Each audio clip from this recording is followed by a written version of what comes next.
مجھے اپنی زندگی میں 1 مہینہ دنیا کے مشہور قاری عبد الباسط عبد الصمد کے ساتھ امریکہ میں گزارنے کا موقع ملا۔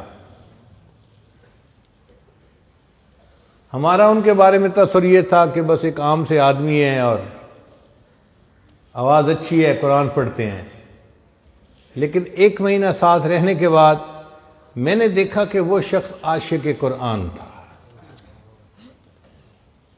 داڑھی کا نہ رکھنا یہ ان کا ایک علمی معاملہ ہے۔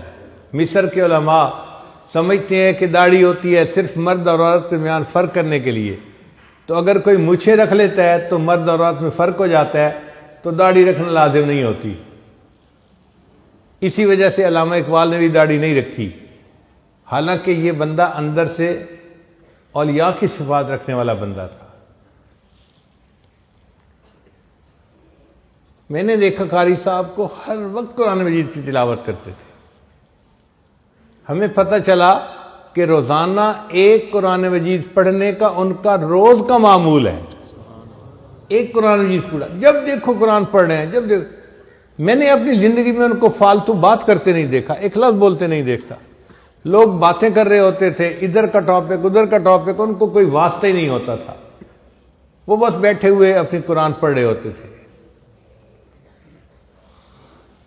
اور اس عشق قرآن کی وجہ سے اللہ نے ان کو دنیا میں عزتیں عطا فرمائی۔ ایک مرتبہ ایک شخص نے ان سے سوال پوچھا قاری صاحب سے، قاری صاحب آپ نے بھی قرآن کا کوئی معجزہ دیکھا؟ کہا میں نے بہت معجزے دیکھے قرآن پاک کے، ہمیں بھی سنائیں کوئی۔ تو قاری صاحب نے عجیب واقعہ سنایا، کہنے لگے یہ وہ وقت تھا جب انور سادات مصر کا پریزیڈنٹ تھا، وہ رشیا گیا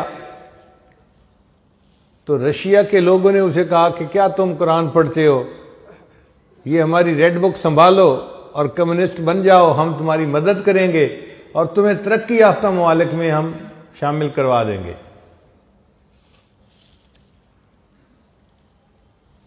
تو اس نے آگے سے کچھ جواب دینے کی کوشش تو کی، مگر ان کی تسلی نہ کروا سکا۔ تو دل میں کسک رہ گئی کہ میں نے بات کا جواب ٹھیک نہیں دے سکا۔ کوئی 1-2 مہینے کے بعد دوبارہ اس نے رشیا جانا تھا۔ قاری صاحب کہتے ہیں مجھے صدر صاحب کا پیغام ملا کہ آپ نے میرے ساتھ رشیا جانا ہے۔ میں سوچ میں پڑ گیا، قاری عبد الباسط کی ضرورت پڑے تو سعودی عرب میں، پاکستان میں، مسلمان ممالک میں جہاں اس قرآن کے ماننے والے ملتے ہیں۔ رشیا تو دہریوں کا ملک ہے، کمیونسٹوں کا ملک ہے، وہاں قرآن مجید سننے والا کون ہوگا؟ خیر میں تیاری کر کے ساتھ چلا گیا۔ وہاں جا کے صدر صاحب نے ان سے میٹنگ کی۔ جب میٹنگ کے بعد آپس میں گفتگو اپنی پرسنل شروع ہوئی تو صدر صاحب نے کہا کہ یہ میرے ساتھی ہیں، یہ کچھ پڑھیں گے۔ ان کو سمجھ نہ آئی کہ کیا پڑھیں گے۔ انہوں نے کہا اچھا جو کر رہے ہیں کریں۔ مصر صاحب قاری صاحب کہتے ہیں کہ مجھے اشارہ ہوا کہ جی آپ ان کو قرآن سنائیں۔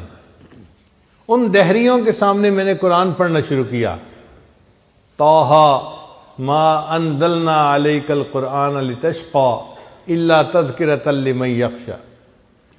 قاری صاحب کہتے ہیں میں پڑھتا رہا، پورا رکوع جب میں نے پڑھ کے اوپر سر اٹھایا تو میں نے دیکھا کہ 5-6 بندے ایسے تھے ان کمیونسٹوں میں جو آنسوؤں سے رو رہے تھے۔ تو صدر صاحب نے ان سے پوچھا کہ بھئی تم رو کیوں رہے ہو؟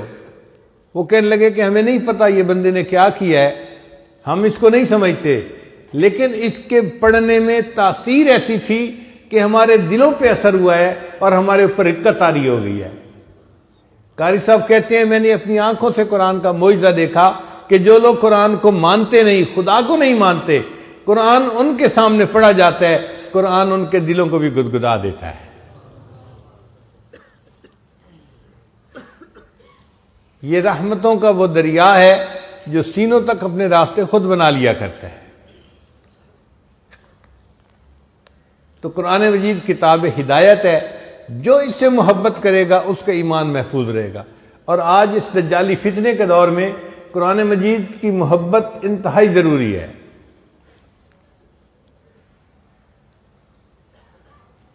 اس لیے جس گھر میں ایک حافظ ہوگا وہ 10 بندوں کو لے کے جنت میں جائے گا.